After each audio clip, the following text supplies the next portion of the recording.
brought you by Silver Pumps and Motors. Top quality और consistent performance के लिए सिर्फ सिल्वर पंप्स नाम याद रखना. బీఆర్ఎస్ నుంచి వచ్చిన ఎమ్మెల్యేలంతా మళ్ళీ బీఆర్ఎస్ లోకే వెళ్ళిపోతారంటున్నారు బీజేపీ నేతలు. లేదు, కమలం పార్టీలోనే మూడు ముక్కలాట నడుస్తుందంటున్నారు కాంగ్రెస్ లీడర్లు. ఇక విమర్శల సంగతి ఎలా ఉన్నా త్వరలో తెలంగాణ పాలిటిక్స్ లో బూమరాంగ్ తప్పదా అన్న చర్చ జరుగుతోంది ఇప్పుడు.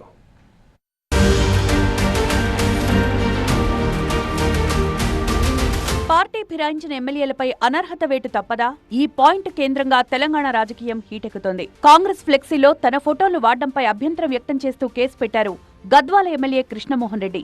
తాను బీఆర్ఎస్ లో ఉన్నానన్నారు. ఈ పరిణామం కాంగ్రెస్ లో చేరిన బీఆర్ఎస్ ఎమ్మెల్యేలు మళ్లీ బీఆర్ఎస్ లోకి వెళ్లిపోయేలా ఉన్నారు అనడానికి నిదర్శనమన్నారు బీజేపీ ఎంపీ రఘునందన్ రావు. ఫిరాయింపు ఎమ్మెల్యేలను కాపాడుకోలేక కాంగ్రెస్ డైవర్షన్ పాలిటిక్స్ చేస్తోందని ఆరోపించారు ఆయన. బీసీ కులగణనకు సంబంధించి రిపోర్ట్ వస్తే మాట్లాడిన బీసీ ఎమ్మెల్సీని తీసి బయట వారేస్తాడు. 6 మంత్రి పదవులు ఖాళీగా ఉంటే మంత్రుల్ని నింపుకునే చేత కాదు. ఆఖరికి బతిలాడి చేర్చుకున్నటువంటి టీఆర్ఎస్ ఎమ్మెల్యేలు మొన్న ఒక ఆయన కంప్లైంట్ ఇచ్చిండు. నాకు నవ్వాలను ఏడవాలని అర్థం కాలేదు. గద్వాల ఎమ్మెల్యే పోయి కాంగ్రెస్ వాళ్ళు నా బొమ్మనాల ఫ్లెక్సీల మీద పెడుతుర్రని కంప్లైంట్ ఇచ్చారు. అంటే ఏమర్థమవుతుంది రేవంత్ రెడ్డి? రేపో మాపో టీఆర్ఎస్కి వచ్చినటువంటి 10 మంది ఎమ్మెల్యేలు తిరిగి టీఆర్ఎస్కి పోయేటువంటి ప్రయత్నాలు జరుగుతున్నాయి. నీ ప్రభుత్వాన్ని కూల్చేందుకు కుట్ర జరుగుతుంటే అటెన్షన్ డైవర్షన్ కోసం కిషన్ రెడ్డి గారిని తిడుతున్నావు తప్ప కిషన్ రెడ్డి గారికి నీకు పోలిక ఎక్కడిది? రఘునందన్ రావు వ్యాఖ్యలకు స్ట్రాంగ్ కౌంటర్ ఇచ్చారు కాంగ్రెస్ నేతలు జగ్గారెడ్డి, అద్దంకి దయాకర్. తెలంగాణ బీజేపీ అధ్యక్షుడిగా కిషన్ రెడ్డి కొనసాగుతారా లేదంటే ఆయన స్థానంలో మరొకరు వస్తారా అనేది ఆ పార్టీ నేతలకే ఓ క్లారిటీ లేదని విమర్శించారు. మీ ఇంకా కొద్ది గంటల్లో దిగుతున్నాడు కిషన్ రెడ్డి గారు, ఇంకొక అతను ఎక్కుతున్నాడు అని ఒకళ్ళు అంటారు.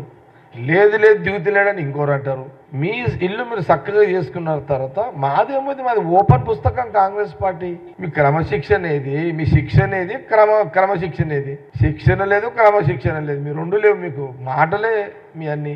మా పార్టీ సంగతి మాకు వదిలేయండి, మీ పార్టీ సంగతి మీరు చూసుకోండి. ఫస్ట్ మీరే చక్కగా లేరు, మా గురించి ఏంది మాట్లాడేది? ఫస్ట్ మీ పార్టీలో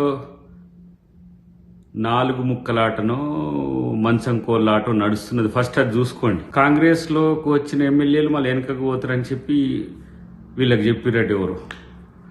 ఫస్ట్ మీ వాళ్ళు ఎడిపోకుండా చూసుకొని మీ ప్రభుత్వానికి వచ్చే సమస్యలు ఫస్ట్ చూసుకోండి. కాబట్టి ఇటు చంద్రబాబు నితీష్ కుమార్ మీద ఆధారపడ్డ ప్రభుత్వం మీది. మీ ఇల్లు చక్కగా చూసుకునేది పక్కన పెట్టేసి ఇప్పుడు కాంగ్రెస్ ప్రభుత్వం మీదకి వచ్చిన కామెంట్స్ ఎందుకు? అస్తిత్వం కొరకు ప్రకటనలు చేస్తే ఎవరు పట్టించుకోరు. తెలంగాణకు అని అంటే గాడిద గుడ్డు అనేది తెలుసు కదా మీకు. కాబట్టి ఓట్ల కోసం రాద్ధాంతాలు, ఓట్ల కోసం పాటుపడి మాటలు మాట్లాడితే జనం మిమ్మల్ని పట్టించుకోరనే విషయాన్ని తెలుసుకుంటే మంచిది. అలా పొలిటికల్ పంచులు పదునెక్కుతున్నాయి. ఎవరి లెక్క వారిదే. మాటల మంటలు సరే, బూమరాంగ్ మార్క్ తెలంగాణ రాజకీయాలను షేక్ చేయబోతోందా?